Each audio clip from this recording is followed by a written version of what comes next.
Law enforcement authorities have described the arrest of wanted Sydney fugitive Mustafa Balouche as a great day for policing in Australia. Reporter Mark Reddy has more from Sydney. It was all thanks to some intelligence sharing by interstate police, including from South Australia, Queensland, New South Wales and Victoria, as well as their federal and overseas counterparts. It was a huge operation and it really came to fruition late or early this morning when police were conducting a secret operation targeting trucks on the New South Wales-Queensland border, and that's because they heard that alleged drug kingpin Mustafa Balouche was travelling north. So a Gold Coast constable noticed some locks on the back of a shipping container on a truck were not secure, so he pulled over this truck and decided to give a bit of a knock on the door, and organised crime commander Robert Critchlow says that was a smoking gun. Noticed some suspicious items with the container that wasn't properly locked. There was other things that brought their attention. And as we've said, famously, there was a knock on the side of the truck and he knocked back. So he was a bit shocked when we found him, and there was just good police work ultimately that secured his arrest. The driver of that truck, a 33-year-old man, has just been arrested in Grafton in New South Wales. He is expected to be questioned by detectives and charges are also expected to be laid. What we know about Mustafa Balouche, a 33-year-old man, he was originally charged in June over the alleged failed importation of 900 kilograms of cocaine with a street value of $270 million from Ecuador into Australia. There were concerns he was headed for Victoria, but we now know that was not the case. He is expected to face Southport Magistrates Court a bit later today. The breakthrough has resulted in a wider investigation.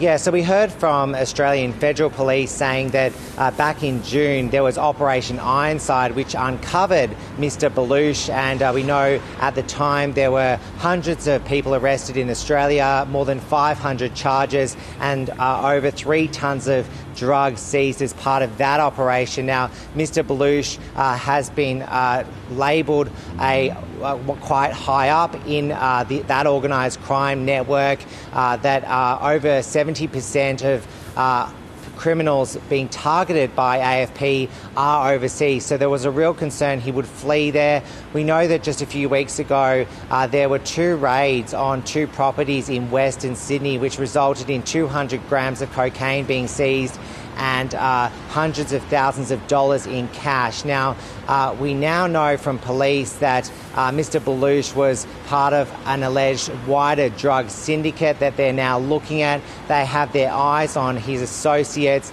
and anyone connected to him. That has opened a wider investigation, as you say, into his dealings over the past few weeks. Here's Detective Superintendent Robert Critchlow. Mr Balouche has given us chances to keep on giving to us. He's opened opportunities we didn't have before, and this is really exciting for us because it's given us great potential to just really dissolve a major trafficking syndicate.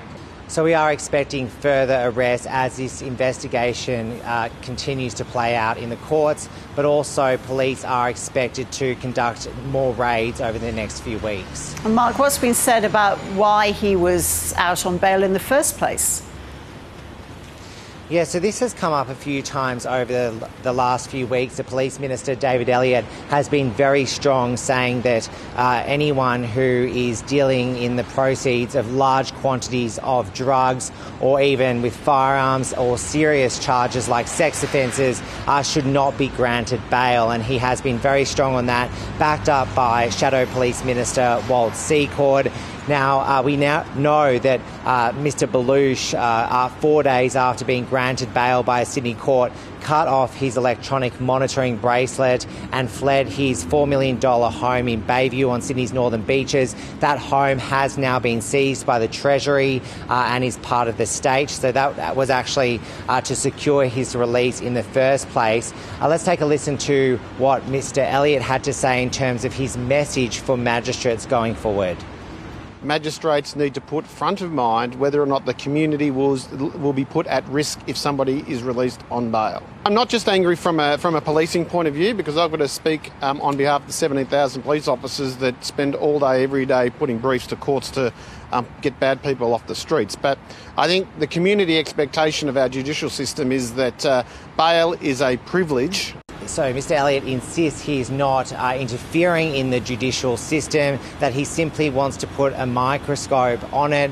And so as a result of that, he has spoken to the Attorney-General, Mark Speakman. A review of the Bail Act in New South Wales is now underway.